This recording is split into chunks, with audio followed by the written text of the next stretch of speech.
اگر سب کچھ اللہ ہی کی مرضی سے ہوتا ہے اور اللہ بہت رحیم و کریم ہے تو دنیا میں اتنا دکھ اور سفرنگ کیوں ہے؟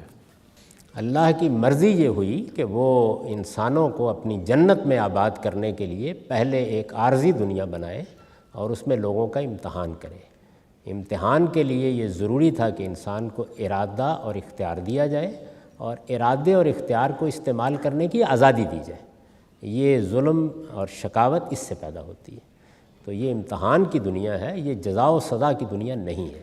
اس لیے اس میں یہ چیزیں کچھ وقت کے لیے گوارا کی جاتی ہیں۔